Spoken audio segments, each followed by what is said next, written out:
Bukan cuma bagaimana cara memperbaiki, tapi mulai dari cara yang paling simpel. Gini, Anda mulai itu ngelihat dari mana? Dari pertama kali customer datang. Kalau customer datang, pada dasarnya segala sesuatu yang rutin, yang kalau tidak dilakukan dengan cara yang sama, akan bermasalah. Itu yang perlu kita SOP-kan. Di dalam dunia kreatif pun pasti ada panduan, pasti ada rule-nya gitu ya. Jadi nama Mars itu harus maju tak gentar gitu ya. Kan kencang gitu ya kalau maju tak gentar. Ayah, nggak jadi Mars.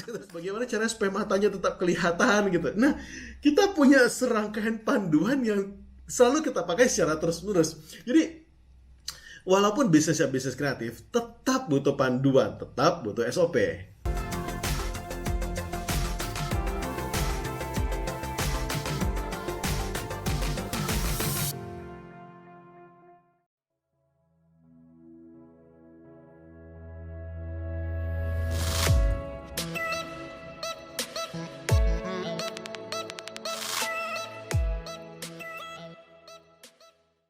Bisnis tanpa SOP itu kayak penjara. Kenapa? Karena artinya bisnis itu harus bergantung sama kita doang, nggak bisa bergantung lagi sama orang lain, nggak bisa bergantung sama karyawan. Dan itu artinya bisnis juga nggak bisa banyak cabang juga. Nah, itulah makanya hari ini kita pengen ngebahas bagaimana caranya supaya bisa membuat SOP, tapi SOP-nya yang gampang, bukan SOP yang tebal-tebal gitu. Enggak, itu kita buang aja gitu ya. Kita pengen bagaimana caranya supaya SOP bisa gampang dan bisnis Anda bisa banyak cabang di mana-mana. Dan video kali ini saya buat dalam bab-bab, dalam chapter-chapter. Jadi Anda silahkan nanti langsung skip bagian mana yang Anda perlu gitu ya. Atau bagian mana Anda pengen ngulang tuh bisa jadi jauh lebih cepat. Dan bagi Anda yang belum subscribe, silahkan subscribe. Dan pencet tombol bell-nya, pencet tombol notifikasinya. Supaya nanti kalau misalnya saya ada video baru, Anda bisa langsung tahu. Yes!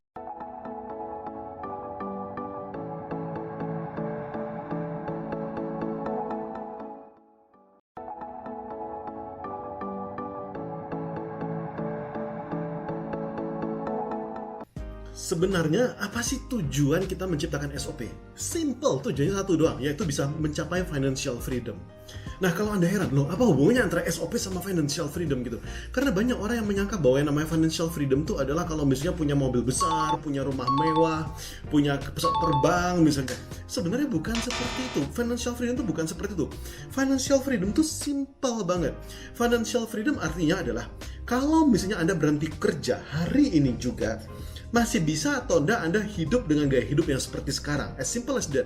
Jadi kalau misalnya gini, kalau misalnya Anda punya pengeluaran total, pengeluaran sebulan adalah 5 juta sebulan misalnya, itu udah termasuk makan, bayar listrik, pulsa HP, bayar kontrakan, dan yang lain-lain gitu ya. Nah, ini 5 juta sebulan, dan Anda mempunyai pemasukan 5 juta juga sebulan, maka pemasukan 5 juta sebulan tanpa Anda bekerja sama sekali gitu ya. Jadi Anda punya passive income 5 juta sebulan, maka Anda sudah mencapai financial freedom. As simple as that.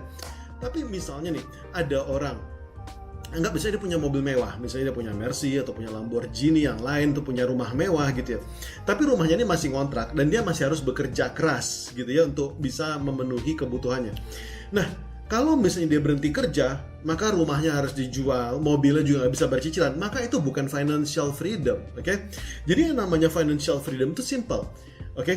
Berapa pengeluaran Anda sebulan, berapa pemasukan secara passive income Anda sebulan. Kalau misalnya passive income Anda lebih besar daripada pengeluaran Anda sebulan, maka Anda sudah financial freedom. As simple as that, artinya Anda nggak usah kerja, Anda sudah benar-benar free. Secara finance, Anda sudah free. Itu yang disebut dengan financial freedom. Oke? Balik ke topik. Jadi kenapa sih sebenarnya bisnis itu tuh butuh SOP? Simple. Tujuannya adalah supaya bisnis ini bisa jalan sendiri. Supaya bisnis ini bisa jalan tanpa Anda sama sekali gitu ya. Supaya dia bisa berkembang tanpa Anda gitu ya. Nah, itulah tujuannya. Jadi pertanyaan yang penting bagi Anda sekarang gitu ya, saya pengen Anda renungkan sekarang adalah bagaimana kalau besok Anda berhenti kerja? Oke, kalau besok Anda stop kerja sama sekali dengan apapun alasannya ya, bagaimana dengan keluarga Anda? Bagaimana dengan diri Anda? Apakah Anda baik-baik saja atau tidak? Kalau misalnya Anda belum baik-baik saja, maka cocok Anda nonton video ini.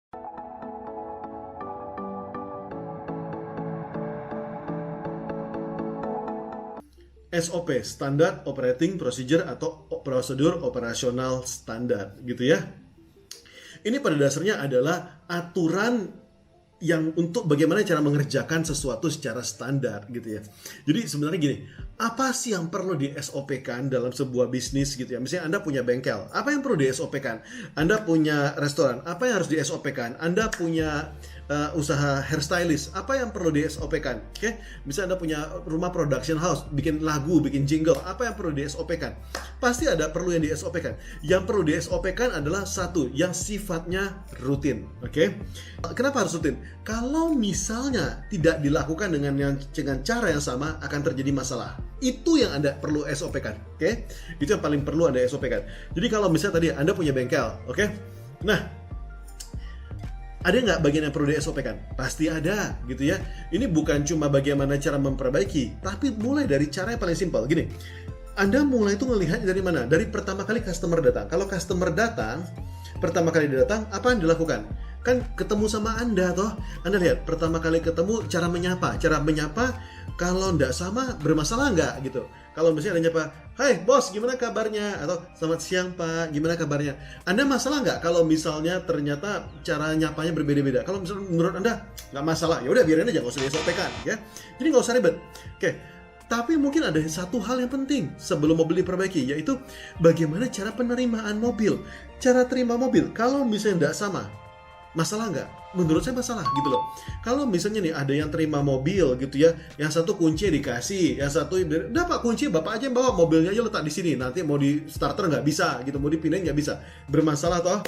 Mungkin ada yang udah pak barang-barang letak di sini aja nggak apa-apa. Mungkin ada yang menerima barangnya dengan cara udah pak mobil bapak diparkir di sini, tapi barang-barangnya bapak bawa semua ya, bapak masukin kantong plastik dulu deh gitu. Nah kalau misalnya tidak sama, maka tuh masalah. Itu perlu Anda SOP-kan. Oke? Jadi pada dasarnya segala sesuatu yang rutin yang kalau tidak dilakukan dengan cara yang sama akan bermasalah, itu yang perlu kita SOP-kan. Oke? Jadi baik bisnis Anda berupa salon, baik bisnis Anda misalnya berupa restoran atau apapun gitu ya. Bisnis Anda apapun, Anda lihat apa sih yang bersifat rutin, dan kalau misalnya tidak dilakukan dengan cara yang sama bermasalah, itu yang Anda SOP-kan. Oke?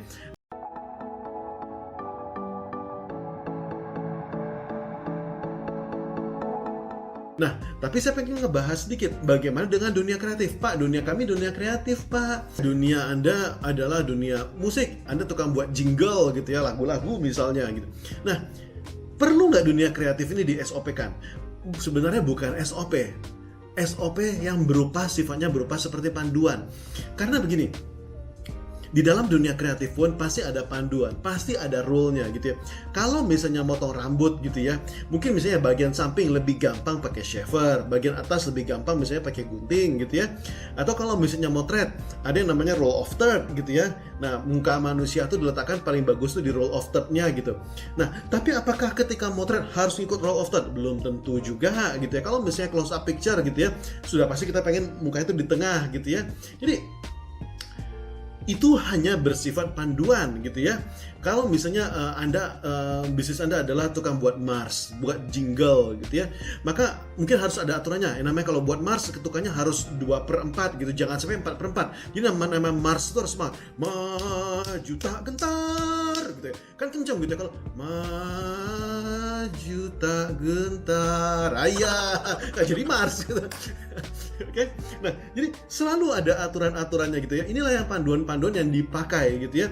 Nah, panduan ini yang Anda harus ajarkan.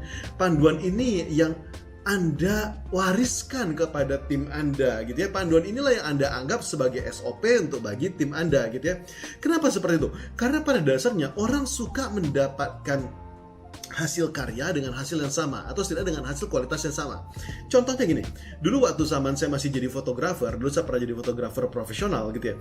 Ada satu buah studio foto yang sangat rame di Jakarta, namanya Freeze Frame ya, ada juga namanya Gloss gitu ya. Dulu fotonya itu adalah orang seringkali pakai baju, pakai bathrobe gitu, cewek-cewek gitu ya. Habis itu foto di kaca disemprot sama air gitu ya, nanti tampilnya begini gitu. Nah gitu. Nah itu orang datang ke studio kita di Gloss gitu ya, itu kurang lebih senang banget sama foto itu gitu ya.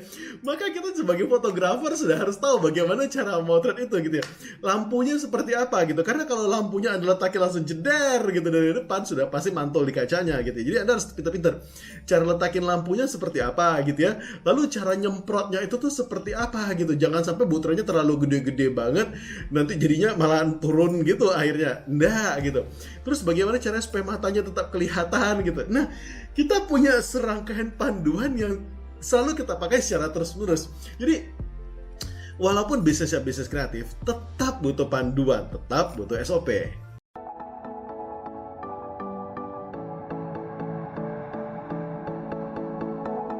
Bentuk SOP itu seperti apa sih?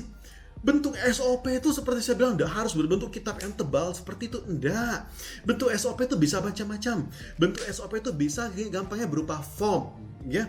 Jadi kalau misalnya Anda mau terima mobil customer gitu, misalnya Anda anggap sebuah bengkel gitu ya. Bagaimana caranya supaya terima bisa dengan gampang gitu ya. Buat formnya gitu ya. Misalnya nama customer siapa, tanggalnya, jamnya, siapa yang nerima, alamat customer gitu ya. Lalu misalnya barang-barang apa aja yang ada di dalamnya, lalu misalnya apa aja kerusakannya, apa aja keinginannya gitu ya. Anda langsung tulis di situ semua. Jadi ketika orang sudah mengisi form, dipastikan dia sudah mengikuti semua langkah-langkah yang di atas gitu ya. Kalau misalnya ada detail-detail yang penting, misalnya seperti STNK jangan ditinggalkan, STNK harus sama pemiliknya gitu ya. Maka Anda di form tersebut Anda bisa membuat satu buah centang gitu ya, bahwa STNK dipegang oleh pemilik, centang gitu ya. BPKB berada di pemilik, dicentang gitu. Nah, itu adalah hal-hal yang akan mempermudah Anda. Jadi SOP itu sekali lagi bentuknya bisa berupa bentuk apa aja. Form adalah salah satu bentuk yang bagus gitu ya. Nah, tentu saja bentuk yang tradisional adalah dengan cara bentuk tulisan gitu ya. Bisa nggak dengan cara yang lain? Bisa. Saya lebih suka SOP itu bahkan bentuknya dalam bentuk diagram gitu ya. Jadi misalnya, oh habis ini lakukan ini, habis ini lakukan ini gitu. Kalau misalnya nih Anda pengen memperbaiki, saya nggak tahu, misalnya memperbaiki tape gitu ya. Nah, bagaimana cara Anda memperbaiki tape gitu ya? Anda tentu saja bisa membuat panjang gitu ya, cara memperbaiki audio di mobil. Oh, ini langkah-langkahnya, langkah 1, 2, 3, pilih kabel merah, lihat mereknya gitu. Tapi kan jauh lebih gampang kalau misalnya ini sudah ada fotonya, lalu Anda perhatikan, oke, cabut kabel yang ini. Anda kasih lingkar, nih kabel yang ini dicabut, lalu kabel yang ini dipasang gitu. Ketika ada diagramnya, ini langkah pertama, ini langkah kedua, langkah ketiga, langkah keempat, itu bakal jauh lebih bagus gitu ya. Kalau misalnya nih, Anda punya satu buah restoran gitu ya, atau misalnya Anda punya satu buah kafe, Anda pengen ngasih tahu sama tim Anda gitu ya, bahwa yang namanya buat kopi seorang barista tuh harus seperti ini, gambarnya harus seperti ini. Maka salah satu yang bagus adalah bentuk SOP adalah gambar dari hasil jadi, fotonya tersebut Anda print gitu ya. Jadi fotonya Anda print, lalu Anda tempelkan. Jadi misalnya pertama misalnya isi air panas setengah gelas, kurang lebih seperti ini bentuknya, panduannya begini. Lalu misalnya semprotkan kafeinnya misalnya, lalu giling biji kopinya, lalu misalnya hias dengan cara seperti ini. Ketika masing-masing tahap tersebut ada gambar jadinya, itu akan membuat bagi si barista jadi jauh lebih gampang gitu ya. Kalau misalnya Anda pengen melatih gitu ya, pengen melatih seseorang untuk cukur rambut gitu ya, bisa saja Anda mendampingi dia. Oke, kamu potong kanannya, potong kirinya. Atau bisa juga Anda membuat cara motong poni, fotonya harus seperti ini. Cara ketemu sisir sama gunting harus seperti ini. Anda kasih lihat di gambarnya secara jelas di foto. Oh, cara megang gunting itu seperti ini. Cara megang sisir itu seperti ini. Cara bongkar tape orang seperti ini gitu. Gambar sangat membantu sekali. Nah, bentuk yang lain bisa bentuk apa? Bentuknya bisa bentuk seperti video gitu ya. Dan video ini gampang sekali gitu, Kak. Karena siapa saja bisa melakukannya. Video tidak harus dibuat oleh Anda. Video bisa dibuat oleh tim Anda. Tim Anda misalnya ada yang jago, memang yang bagus gitu ya. Minta dia untuk membuat video, kasih tugas gitu ya. Bahwa video ini harus bisa dimengerti oleh siapa saja yang pengen belajar. Misalnya, kalau motret, cara posekan model adalah seperti ini, bibirnya begini, tangannya seperti ini, kepalanya seperti ini, matanya begini gitu ya. Nah, di situ Anda buat videonya, gimana cara nyimpannya? Anda bisa simpan di grup WA, misalnya seperti itu, Anda start bisa seperti itu. Atau bisa juga Anda publish ke YouTube. Oke, nah gimana cara supaya nggak diintip sama orang lain? Anda buat jangan public, Anda buat unlisted. Jadi hanya yang punya URL-nya saja, hanya punya alamatnya saja yang bisa nonton. Jadi bisa berupa seperti itu. Bahkan YouTube punya playlist gitu ya. Jadi kalau misalnya Anda pengen mengajarkan, Anda punya cafe gitu ya, cara melatih barista, misalnya ini cara berpakaian barista, video pertama. Lalu cara barista menyapa customer, yang kedua. Yang ketiga misalnya adalah bagaimana cara barista membersihkan gelas. Yang keempat cara menggiling biji kopi. Yang kelima cara membuat espresso. Yang kelima cara membuat cafe latte. Nah, Anda bisa membuat playlist yang lengkap di situ sehingga SOP Anda bisa berbentuk video. Dan ini bisa membuat pelatihan menjadi jauh lebih gampang, jauh lebih murah, dan jauh lebih standarisasi. Dengan begitu Anda bisa mencapai mimpi Anda, yaitu financial freedom.